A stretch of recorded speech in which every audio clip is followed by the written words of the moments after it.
Hello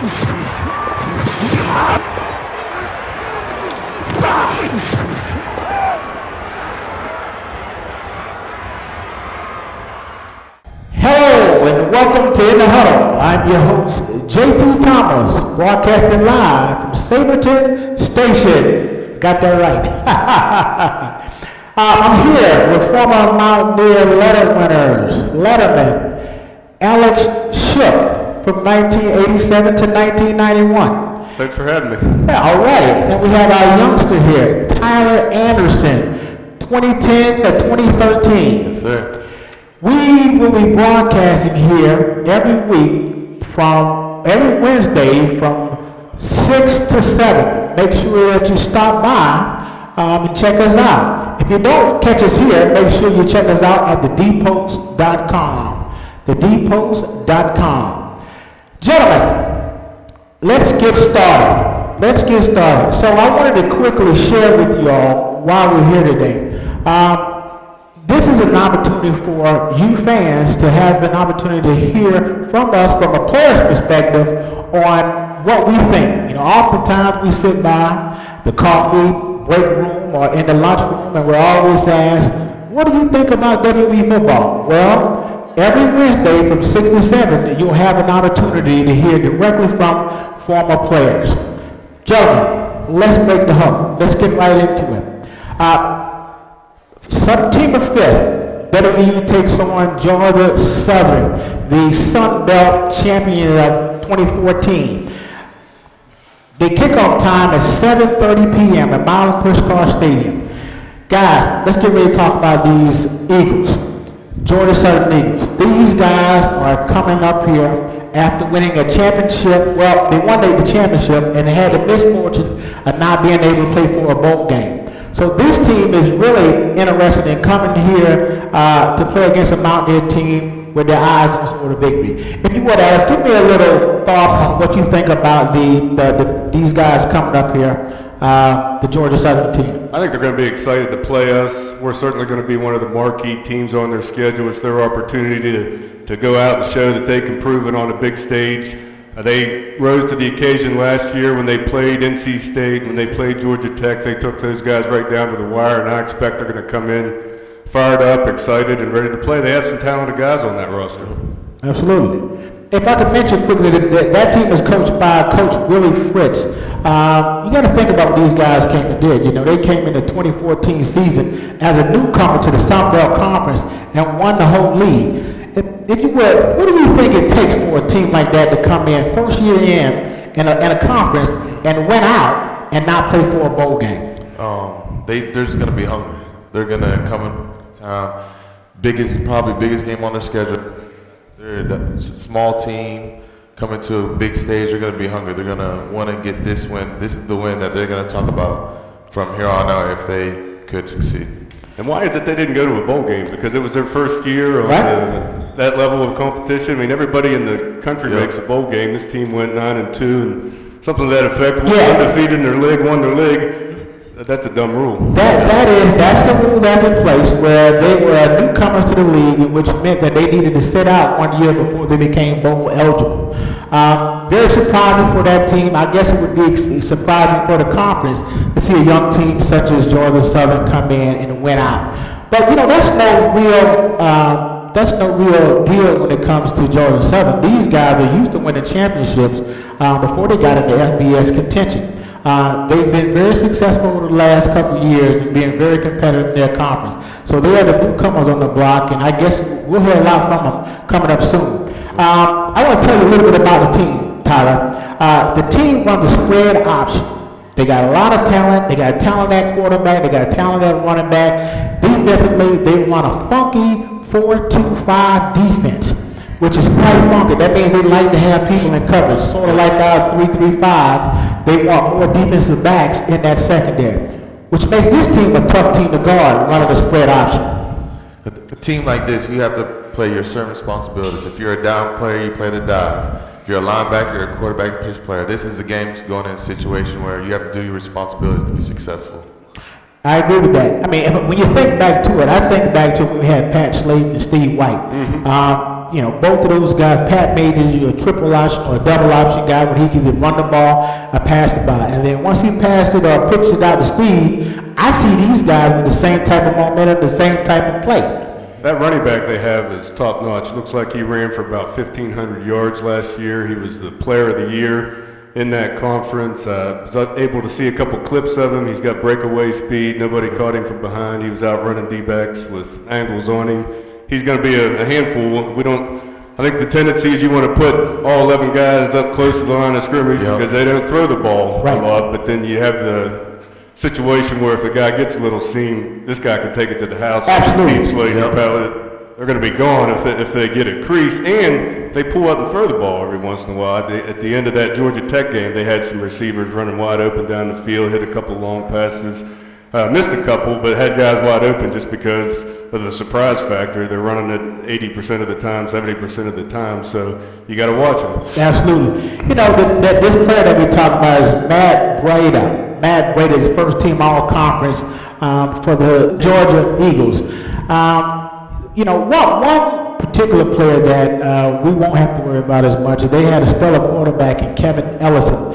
Kevin Ellison won't be playing this game. He has some issues, but yet their backup, Fabian Upshaw is their backup quarterback, and I have to tell you about this kid. This kid is listed as running a 4.29 40.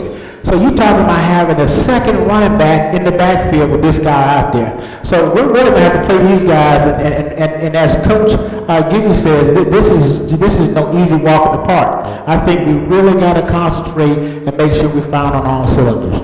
This is a situation like that. If a guy quarterback, that's everything. You have two running backs in the backfield. You have to play football, and you have to be excited. West Virginia has to come out excited to win games like this. Can't give him any holes, can't give him any creases. Got to make him pitch the ball in the backfield, make him make moves in the backfield. You don't want this guy streaking down through a crease because he can take it all the way to the house. And he's got a fabulous football name, Fabian Upshaw. That sounds like he can play some ball. But they're going to miss that starting quarterback, the Ellison guy. I think threw for 1,000, ran for 1,000 last year, is one of the top players in that conference. So, they're going to be a little bit thin at quarterback. I wonder how many hits they're going to want this guy to take because he run a 4.29, but he's also like 170 pounds. Right. So, I don't know that they want to get this guy beat up. Right. But this particular team, I watched a lot of film on it. These guys are pretty tough. I mean, you see the quarterbacks running up and down the field pretty often throughout their season. I mean, it's going to be interesting. We're going to have to contain. We have to do a lot of things. Defensively, they got about a guy in middle linebacker named Edwin Jackson. He was an all-conference guy. You'll be looking for that guy to keep his defense flowing. In fact, I have to say a lot of times I've seen these guys flowing to the ball. You got 11 hats on the ball pretty often. And that's probably been part of their success where they got maybe a smaller group of guys, but yet they are sturdy guys who can run to the football. Let's talk about how important it is for a defense to be yet small but agile, because I think with our 3-3-5, we're talking about the same type of guys. As our defense had 3-3-5 is played, we were undersized every team we go against, and one thing as a defense, 3-3-5 is running to the ball, getting to the ball, 11 hats to the ball. You don't know who's going to make a play, miss a play. So get everybody to the ball. It wins you games. It wins you games a lot more than making single tackles. I agree with that. It's going to be so important for the Mountaineers to not take this game lightly.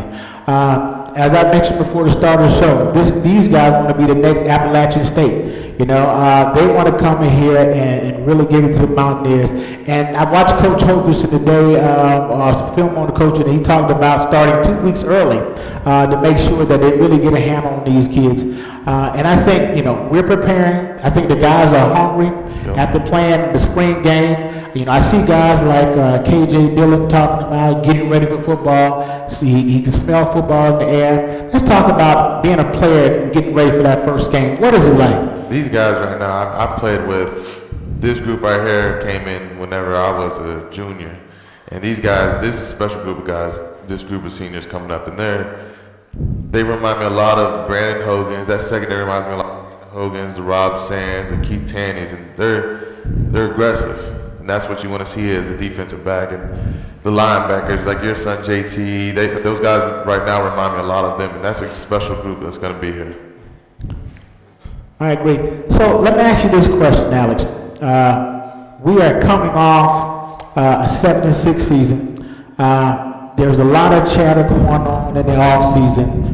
What do you think our off season was like for these guys to get prepared for this season? I mean, obviously we went to a bowl game last year. It didn't end up the way we thought it was going to end. So that means since the time we played that bowl game, these guys have had that in the back of their mind, and they got to get ready for this season. So what do you think their thought is going to this season? Well, hopefully the thought is we're ready to make that next step to compete at the top or for the championship in this conference. We were on the cusp of doing that last year. We let a game slip away, and I think that tumbled into other losses after that TCU game. But I think the attitude amongst the coaches is we have a veteran team. We're ready to make that next step to compete at the top of the conference and to be considered one of the big boys in the Big 12 this year. I think we've had a really down season and a couple mediocre seasons. We're due for a big season. Absolutely. And I tell you what, this is the first time, and you guys tell me that if I'm wrong about this, well, the defense is so much far ahead of the offense that we're going to really rely on that defense to play big. In fact, we've been touted as one of the best defenses in the Big 12 right now, and that's a lot of weight to put on a young guy's shoulder. I guess I wouldn't call these guys young because they have a lot of experience. Yeah. I mean, a lot of those guys came in and they started at freshmen, and they've had a few battle wounds up underneath them. They're ready to go. These guys, this group right here, a lot of them came in and played right away, played special teams right away. They have a lot of experience coming in with this group, and they've been a group that's been together since day one. Everybody who's came in that group has made a big impact on West Virginia football. It's time to turn that experience into results. Yep. I think the wins and losses tell the tale at the end of the day, and the defense in particular. I hope we can really stuff the run. I think that's my big concern going into this year. We'll be able to stop the run because we're going to have good players in the secondary. I think we're going to probably have one of the better secondaries in the Big 12. But we looked a little vulnerable to the run at times last year, a lot vulnerable at times last year. We will get into it, but ladies and gentlemen, at this point in the broadcast, we're going to ask for questions from the audience. We're going to give you a trivia question. That's a new wrinkle that we put in this season. We're going to do trivia questions from here now. And I have a trivia question for anyone in the audience, and the question is, what is the name of Georgia Southern's head coach? What is the name of Georgia Southern's head coach? The name of Georgia Southern's head coach. Going once, going twice. Let me sweeten the pot. I have here a Sabraton Station t-shirt for the person who can tell me the name of Georgia Southern's head coach. Georgia Southern's head coach. Our first giveaway for that particular trivia question. Going once, going twice. Got another question for you. Question is, what is the traditional colors of the Mountaineers? Okay, what we got? Yes! I knew you would get it. I knew it. A true Mountaineer. My friend, you have just won you a new shirt. We'll make sure we get it to you before the end of the show. Thank you so much. So guys, as you see, we're throwing a few wrinkles in the show this year. We're going to be doing trivia questions, giveaways, and all that. So make sure you come on down and pay attention to the show as we get better at this every week. Food's pretty good here too, buddy. Absolutely, that's right here. They said the food's pretty good. Food and the drinks, the food and the libations are really great here. Sabraton Station, it's a great place. Come on down, make sure you can see us every Wednesday from 6 to 7 during the show. Guys, let's jump back on topic. We're going to talk a little bit more about our Mountaineers, and I think we'll know a lot more about this. Going into this season, let's talk about our offense. That's a big deal for us. We talked a little bit about the defense in terms of, we've been hearing a lot about our defense throughout the media. What do you think we need to do in regard to offensive keys going into this game? I think personally, offensive-wise, we just need to be consistent. We have a great backfield. We have good receivers coming back. We got a good quarterback. We have an experienced offensive line, and it comes down to being consistent on what we do. And as more we consistent, the more we're going to get banged up, the better we are. We have backups that are ready to play right now too. Right, I agree. Yeah, I think we need to develop these outside wide receivers. We're looking at playing some young guys. I looked at the depth chart. You got at least 3 true freshmen that are probably going to see a lot of time at those outside receiver positions. The White brother, who everybody talks about, he's just an absolute flash.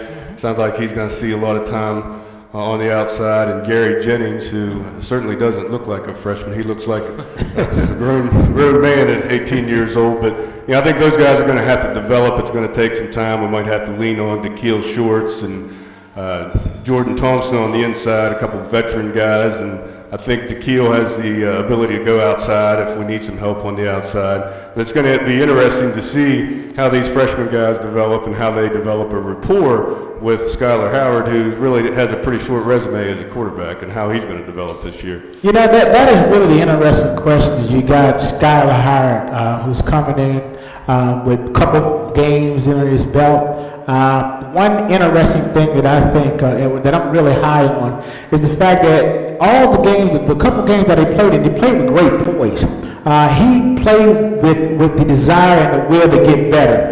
And from all that I've heard, this guy's a real leader. They talk about this guy taking guys home with him, where they're able to practice one-on-one with him.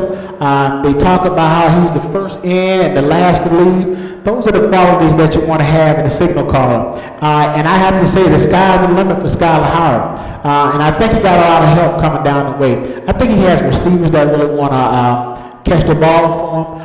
And the fact that we have returners at running back at Russell Shell and Lindell Smallwood, who have a lot of experience. He's got a lot of help. As you mentioned, we have a offensive line that's coming back. Those guys are starting to gel a little bit. What is it going to take for these guys to be better prepared going into this game? You mentioned consistency, but obviously we got to kind of do the things that we did against Alabama early on, and that's drive the football. I think it's a want-to. They have to want to come out every game, no matter who it is, and do what they've been taught and bring that out on the field. All that off-season weight room stuff that they've been going through from the last 2 months of being 7-6. They've heard that. I guarantee they've heard that every day. We're going to be 7-6. We can do this way. And that offensive line, everything relies on them. That's your base of the offense, is the offensive line. They take a lot of pride in it, and I feel that this year they're going to be ready.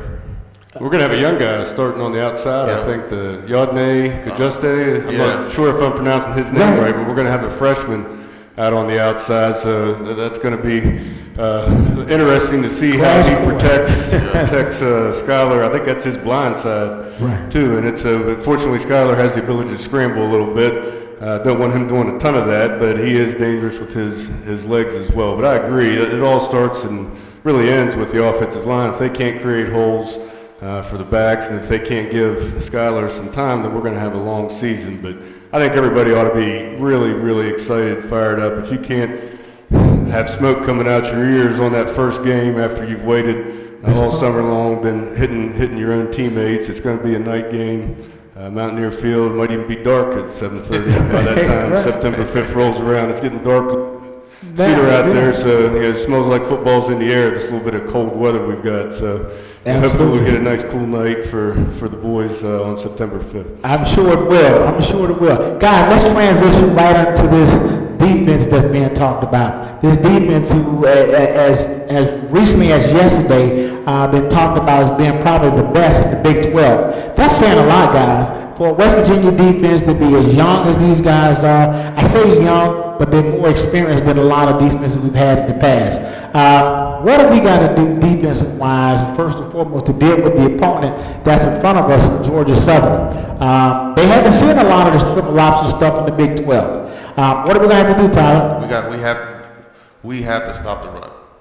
They're going to try and run triple on us. We have to stop the run. That's one thing I saw against Texas last year that we had trouble doing in the stack, was stopping the run. And if we stop the run, we hit their quarterback, hit their running back a couple times, they're gonna ease up a little bit. And we just have to be consistent at doing that every play. You know, one thing that I'm concerned about, you guys tell me what you think about it. Last year, I noticed when we played Baylor, TCU, we were very successful. We ran cover zero, where we locked up against everybody, and we refused to allow those receivers to run down the field. The bad thing about that, when we played Oklahoma, we were in that cover zero. With your back, you got DBs running up the field with the wide receiver. With the back turns, you get exploited that way. So that's one thing that we're going to have to work on, even dealing with Georgia Southern, is we got to play these coverages where we can do some disguise stuff and be able to bring safeties down or bring blitzes from the outside. And I don't see Coach Gibby having a problem with that. You know, what do you think? Cover zero is always risky, no matter what level you do it at. It's just receivers expose the DBs and someone get open. But otherwise, disguising the defense, Gibby has always been very good at disguising defense, whether it's rolling the coverage from cover 1 to cover 2 or playing cover 6 and rolling to cover 4. Disguising defense, a quarterback reads something, he thinks something there and it's not. What's the stack 3-3-5 defenses? West Virginia has always been able to disguise what we're doing. And these are veteran guys too. These are veteran guys that the two safeties have played probably as much football by the end of the year as any Mountaineer ever played. The number of games that they played with KJ Dillon and Carl Joseph both seeing a lot of time early on, so they should be able to disguise those coverages. Worley's experience at the other corner. We got Ricky Rump's experience. Terrell Chestnut. Terrell Chestnut's experience. So all across that back five, we got a ton of experience, and that plays into being able to disguise the coverages and not worrying about blown coverages. Right. You know, one person that I really don't think take charge of that defense, that's Mr. Barber. Barber's back. This is the guy who's been sitting out for a year. You know, they talk about him being a coach on the sideline for the last year. He's back down. I heard we're going to kick Nick Katakowski, out a little bit. And who else we got? Shaq Petaway. Shaq Petaway. That's an experienced linebacker core right there. And you got, as I mentioned, your Jared Barber, who wants to, get his feet wet again. I think these kids come out here, especially that particular tandem, I think they get out there early. And I think there's nobody more hungry than Jared Barber, returning back from an injury, who I know want to play football better than anybody on that field. I think it's interesting to hear him talk about the different perspective he got from being the coach, being on the sidelines, watching the game from that view, and then coming back and being ready to play. And he thinks it's going to make him a much better these games, understanding not just what his responsibility is, but what's going on behind him, what's going on in front of him, know it the inside out like the coaches do. Taking that experience in, it'll be interesting to see how productive he can be with it. I agree. Oftentimes, as players, we're often told to just do. You know what I mean? Don't ask any questions. Just do. The thing about Jared now, he'll have some explanation behind that and understand why he does what they do. I think that's going to make it really, really interesting for him and make him a better football player and give us a better linebacker than we've had in previous years. I think the kid is ready. I mean, you got Nick Katakowski, who's on the Big 12 watch list right now, as one of the top linebackers in the Big 12. You got Jared coming back. You got a lot of football these guys can play. It's going to be real interesting what they do in the upcoming season. I think one of the guys that, before we move on, that they're most excited about, somebody we haven't talked about, is Xavier Preston. Yes. I think he's going to be a breakout player for us, maybe the next star linebacker at West Virginia University. He's that good, and he's really going to push for a ton of playing time behind Jared Barber. I think that's where he's that's at the middle, right? Yeah. That group of linebackers are bond. Those guys, I remember those guys all live together. They all do everything. Those three guys do everything together, and they're trustworthy. That's what you need at linebacker position, someone you can trust to fill a hole, to bounce outside, someone that you can trust and play well. You see a guy like Isaiah Bruce can't crack into the top 5 or 6 linebackers, and he was one of our starters several years ago. But I heard he was taking a leadership role on the special teams. And, I think that's bodes well for the team when you have a guy that maybe gets pulled back from a starting position, but still sounds like he's coming to practice every day with a good attitude. I think that bodes well for the future of the team this season. And that was my next transition. I mean, we got to go into special teams. You know, We have to. you know, last year, you know, that was a stat that we really didn't want to discuss very often because it was always one of those things where we'd be better off throwing a pass and letting it intercept it. But this year, as you just mentioned, you know, you got guys who understand and realize that you got to play, you got to be good, as Coach Hoganson says, on all three sides of the ball. And special teams is definitely key for us this upcoming season. Who do we got catching the ball this year? Have they nailed anybody down? They're talking about KJ Dillon. KJ Dillon returning punts, maybe. Returning punts and Wow. And Durante, Yeah. the freshman, may be returning kicks and punts as well. And Shelton Gibson as well. KJ's always been that type of guy. Could do anything. Can do anything. That's interesting. That's interesting. You know, because oftentimes as a defensive player, and you can attest to this, you want to get your three plays in and kind of get off the field, you know. As a starter, that's usually the mindset. You might have a specialty guy, you know, every once in a while that'll go back and catch it for safety, but you typically don't have a starter catching punts. The fact that we got KJ Dillon even consider that just speaks to this guy being a team player. I mean, Isaiah Bruce, as you just mentioned, we saw that last year. I thought we saw that last year with Bowie. You know, Bowie, who was a starter at the time, who came back and did what he needed to do and help the special teams. And you know, for some reason, that bodes well for the program in terms of these guys willing to do any and everything. We're going to take a break again and ask another trivia question. Let me see if I can find a winner. I need to find a winner. Okay. Can anyone tell me the record of WVU football team last season? Last season. The record of WVU, it's okay to guess. You can guess. You can guess.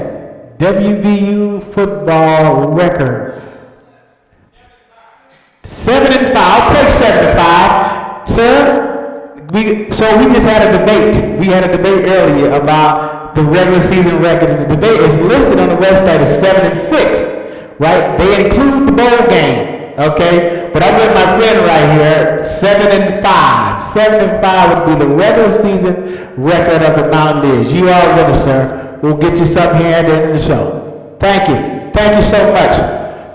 Guys, moving forward, we need to talk about what our predictions are for the upcoming season, which is something we go out on a limb every time we do this. But it has to be done. We got to talk about the pros and the cons, what's going to be better for our football season. So Alex, I'm going to start off with you. Predictions for, first we're going to start with the game. Prediction for the game, and then we'll see, you know, where you sit at. Now, I won't do season. Let's just do predictions for the game at the moment. Whenever you play teams like this, you can't go out there expecting to go out there and blow them out. It's the first game of the season. You don't run everything right. You don't get to correct everything till the next game, and just us being a bigger team doesn't mean that they're not going to come in unexpecting, because they're going to come expecting to win this game, and that we are too. But we have to use our depth to be able to wear them down more. Run the ball. Running the ball opens up the pass for us. Blitz everybody. Drop back and drop 8. Wears out on teams quickly. Hitting, tackling, blocking wears out on people. Right. I agree. Prediction. I need a prediction. 34-14. 34-14. All right. I like that.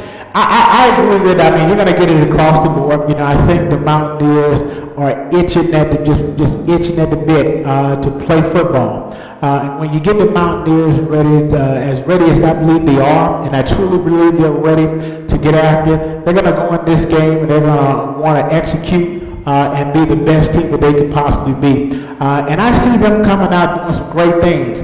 I think what I think might be interesting is this is my true honest opinion.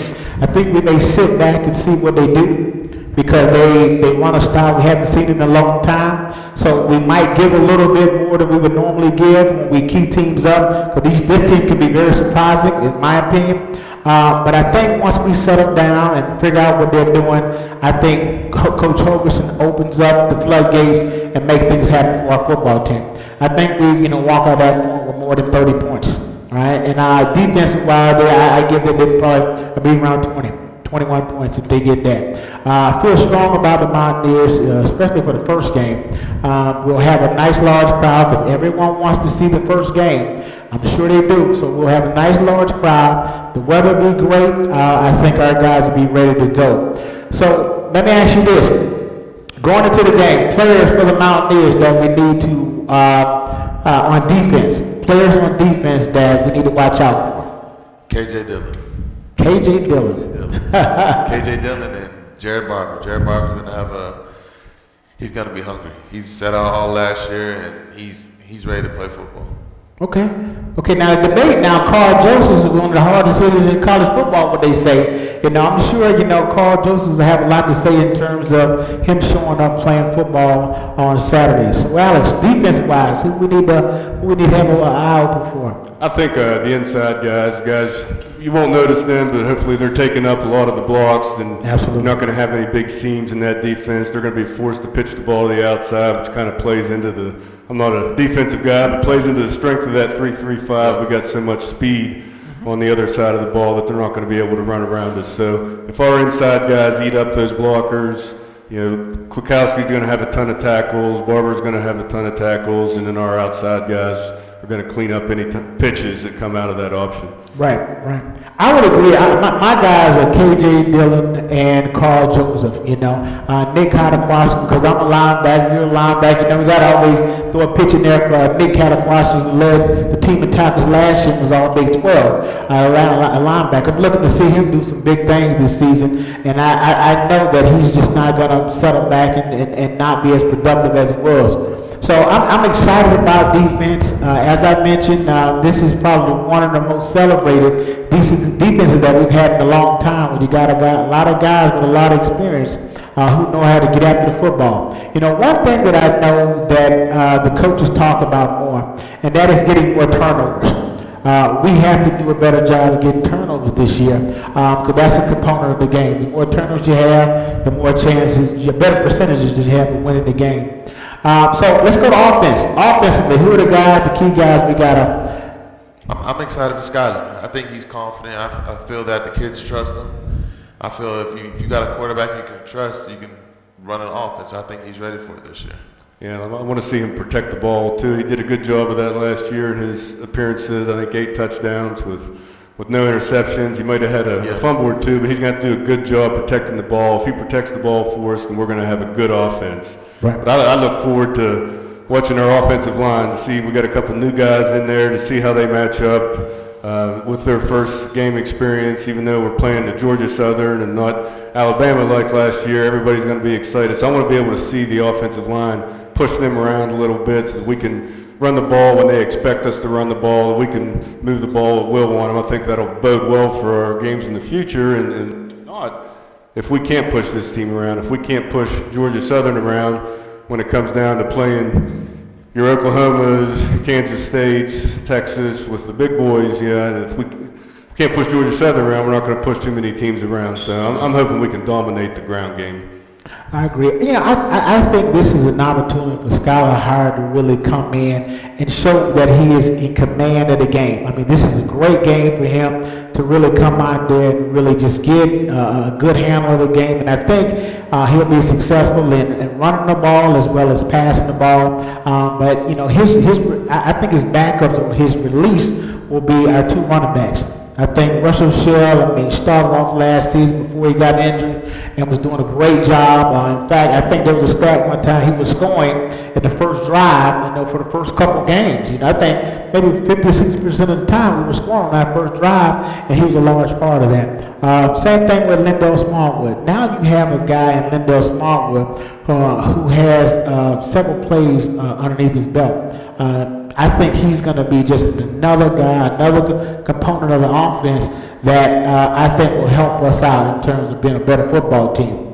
So my guys would be certainly Skylar Howard. I want to see Russell Shell do a lot better, and I think he's certainly capable of it, and I think he'll be quite fine. Let's go into. I'm kind of going off script just a little bit.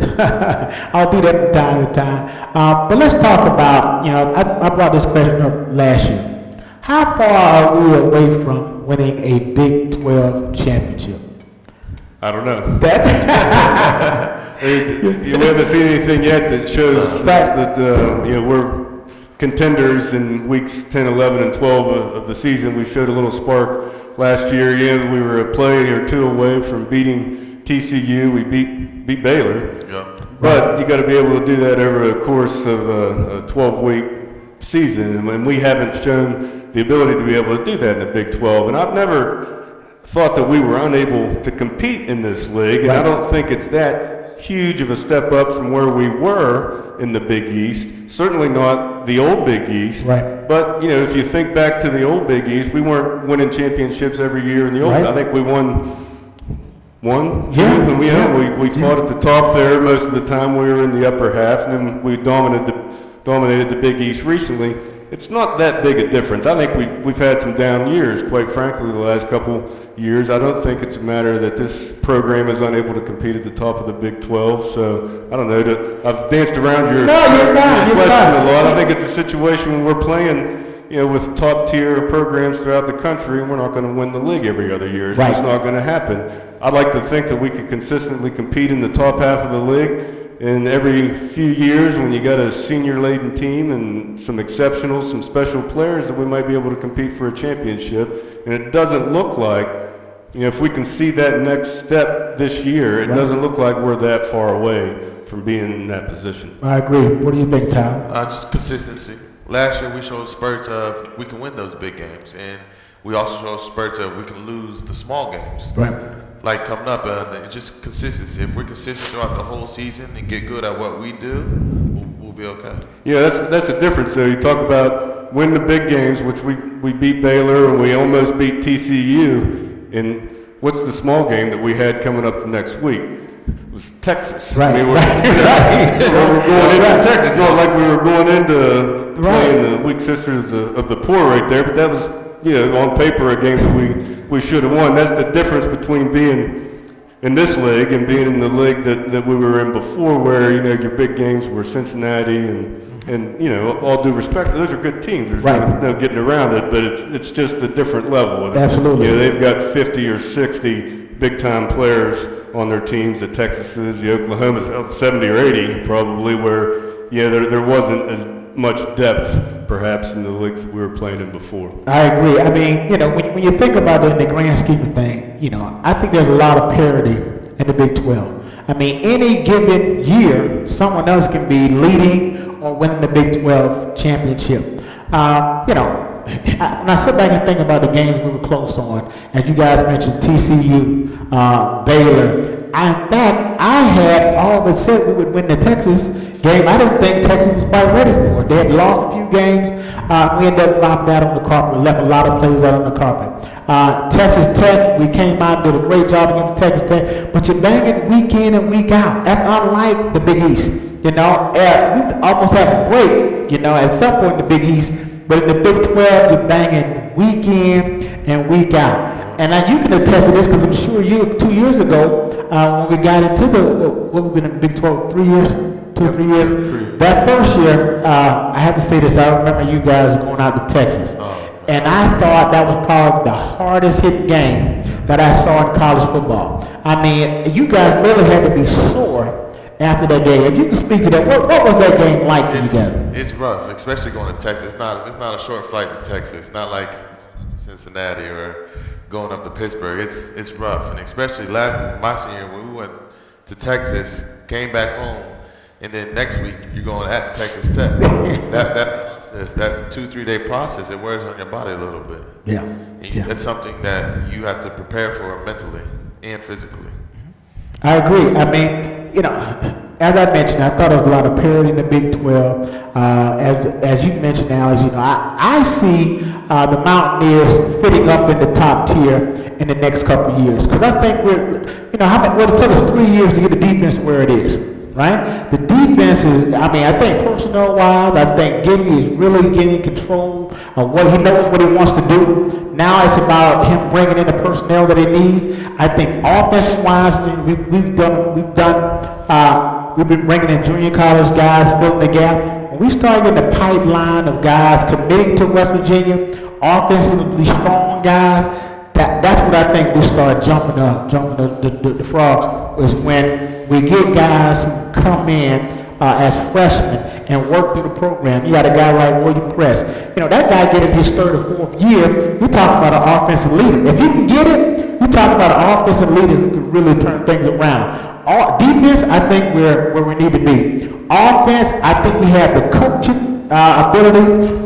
Coach Holmes certainly has a mindset. Been one of the top tier coaches offensively for several years. I think we're not too far away, Alex. I really do. We're getting some continuity. Absolutely. On the coaching staff side of things, we were going through a defensive coordinator. It seemed like every year there for a while, and that's just hard on guys. Right. It's hard on the players that are adjusting to a new coach, a new system. Almost every year, and we're getting some continuity on the offensive side of the ball. We've had a ton of turnover on this staff. I think Holgerson might be the only guy left from the original staff that came through. So, it's nice to have the same position coach for 2 or 3 years. With Lonnie's been around for a while now, and Juwan Sider's been around for a while now. You build continuity within that meeting room. I believe that's going to pay off for us down the road. I agree. You start to hit it. Guys, at this moment, I want to take some time to, first of all, recognize our sponsor, Sabraton Station. And we want to ask the audience for any questions that you may have for the panel. So if you would, we'll take questions just by raising your hand.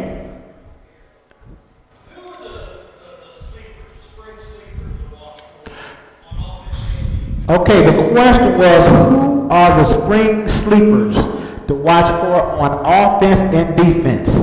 Spring sleepers on offense and defense. Let's start off with offense. I'd like to see one of those running backs that nobody's really talked about. I've heard good things about Jackie Marcellus. I've heard good things about the Williams, Thomas Williams, boy from North Carolina, that he has all the physical skills and tools in the world, but he just hasn't put it together mentally. I'd like to see another running back emerge out of that group, because we're going to need 3 running backs. I think one of those guys have the potential to be that sleeper, because rarely you're ever going to have your first 2 running backs make it through the whole season. So I'll be interested to see how one of those guys steps up. Okay, same question to you, Tyler. Defensive-wise, I think not much of a sleeper is Jared Barber, coming back from an ACL injury and having to sit out a whole year. And I'm really excited to watch our down guy, Kyle Rose. He's worked here hard for 4 years, and he's getting another year of starting, another 3rd year of experience of starting on the D-line. And I think he's a guy that no one mentions a lot about, does all the dirty work, and I think he's going to have a great year. The JUCO guy, the JUCO guy, Jefferson, that they brought in to be a pass rush specialist, Larry Jefferson. Absolutely. Hopefully take over perhaps the role that Shaq Riddick did for us. That's it, right? Shaq Riddick last year was able to bring some pressure off the end. We're going to need somebody like that on the defensive side of the ball to bring pressure without having to bring a blitz every time to get it. So it'll be interesting to see how he steps up. Right now he's kind of a situational player. I don't think they expect him to be an every down player, but they want to bring him in passing situations to bring some pressure off the end. I would agree that defensive-wise, we mentioned this guy, Xavier Preston. I saw this guy in the spring. This is a guy came out of nowhere. I mean, the kid just came out of nowhere making football plays. I was very excited to see a guy come out of nowhere and fit right into the program. Another guy, I wouldn't call him a sleeper, but I kind of feel like he was asleep for a while in terms of we didn't get him the ball much, is Tequila Shorts.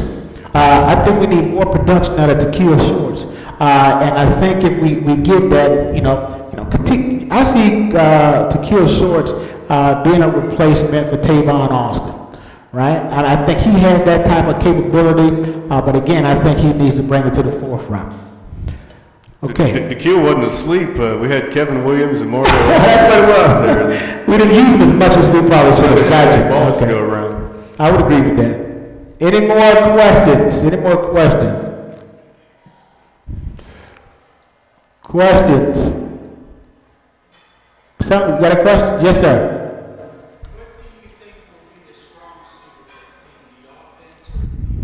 The question is, what do we think would be the strong suit of this team, the offense or the defense?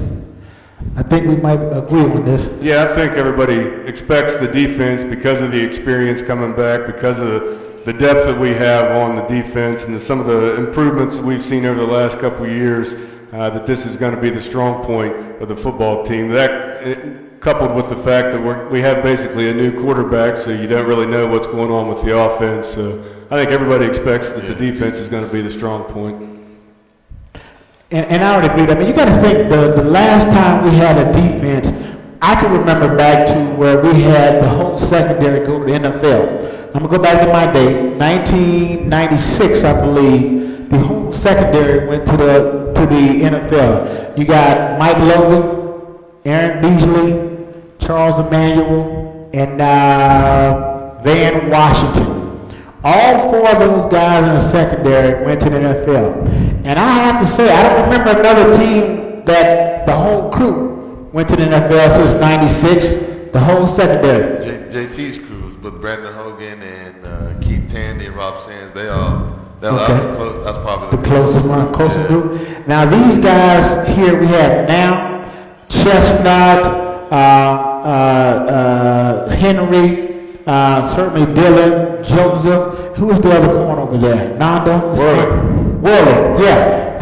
That secondary group, I think that's the next best thing. I mean, these guys that secondary is really going to amp up this defense. And I think these guys are so seasoned that they're not going to get caught sleeping on the small stuff. I think these guys are studious. They are football players that are locked into the game. I mean, when I sit back and think about the time and dedication they put into the program, you're not going home on the summers no more. You know, I ran into Russell Shell in Kroger's, and I think it was like June 1st, and I was like, you know, you're going, he said, no, we start tomorrow. You know, that's just how football has become, where all these guys are locked in. I agree that defense is I think, across the board, the nucleus of this football team. I think our offense will thrive because they know they'll be able to count on their defense. But obviously, you know, to win football games, you have to score. So although defense will be strong, we're looking forward to the offense certainly picking it up for us. Okay, any more questions? Yes, sir.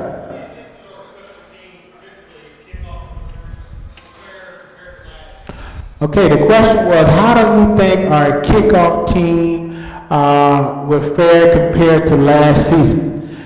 I think we had one of the better returners in the country last year, Mario Alford. So, you know, it wouldn't be a big surprise. We could have a drop-off on the kickoff return team and still be a pretty good kickoff return team. It's our punt return has been really what the Achilles heel on our special teams units have been. It's just really been quite dreadfully awful. So I'll just be tickled to death if we can not only field some punts but actually advance them forward a few yards this year and do a little better job. We kind of slipped off on the punt team as well last year. Boomstash didn't have the year that he had before, so hopefully we can get him back on track.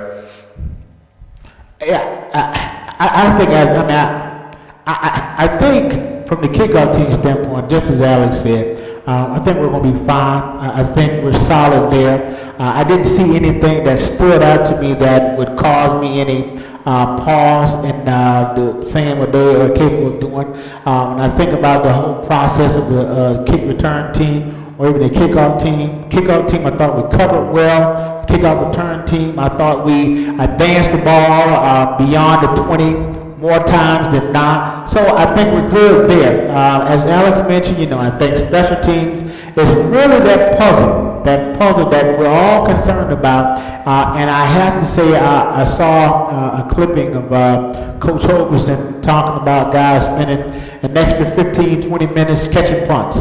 You know, so I'm sure and I know that they are focused in on working on that punt issue we had last year, and I think we'll. It's kind of scary though. We're going to have KJ Dillon, a guy that's never done it before, is going to be our savior. Oftentimes, there's a reason why he's never done it before. And this goes all the way back into Little League for him. Apparently, perhaps the freshman Durante, I think they're letting him return some punts as well. So it'll be interesting. One guy not to forget, and critical to our special teams, we have one of the better kickers. I hope that continues to be a strong point, our field goal team.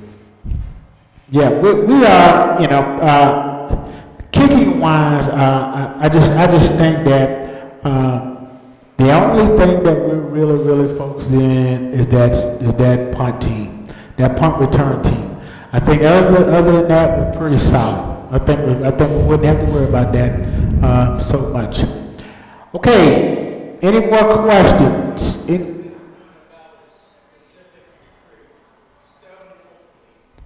Stone Wolfley. What do you want to know about Stone Wolfley?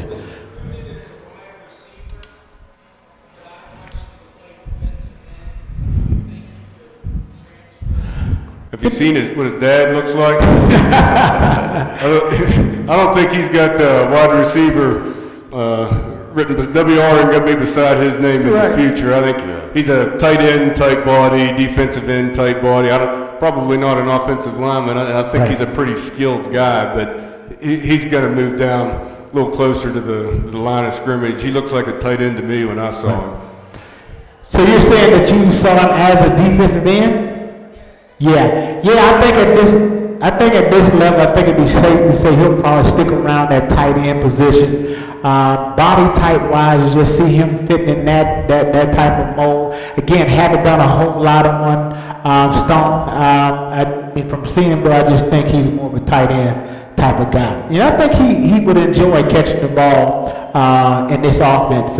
Whenever the tight end does catch the ball, which I think we should do a lot more. What do you think? Stone, he's a good kid. He's only been here for 3 months, right. 4 months. He's next 2 years they're gonna get him blown up. His dad's a big guy. His little brother is a big brother now, and he has a lot more to grow into his body. And they're like Chris said, he's gonna get closer and closer to the ball. He won't be outside. Right. Anywhere. He won't be a receiver in this system, I don't think. Any more questions? Thank you, sir.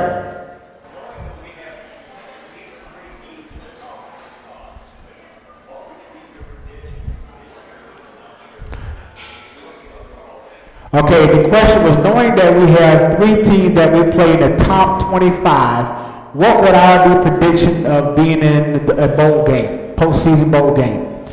I think if we follow, I believe we'll improve on what we did last year. Our auto conference games, you know, the real bellwether for us has been Maryland. I mean, I think we talked about that last year, going into Maryland game in that 3rd season. For some reason or another, that's kind of been really that telltale sign for us. So we win the first 2 games, and then we end up playing Maryland. So that gives us 3 games. I think we can pick up a game here and there, throughout the season. So I can realistically see us in the bowl game, but I don't think by no stretch of the imagination that it's going to be easy at all. I think in the Big 12 you fight every weekend, week out on taking home those wins. We have a tough schedule. Got to go on the road to TCU. Got to go on the road to Baylor. Got to go on the road to Kansas State, who we've yet to beat yet. Oklahoma, got to go on. I don't know how this got set up that way. We get Texas at home, but I think 8 wins would really be in the regular season the breaking point of good season versus maybe we didn't meet expectations.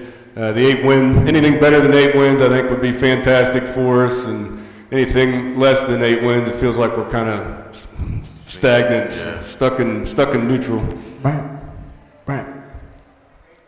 Yeah, I like Chris said, 8 wins. Okay. That's realistically 8 wins. It all depends on how we go into every week.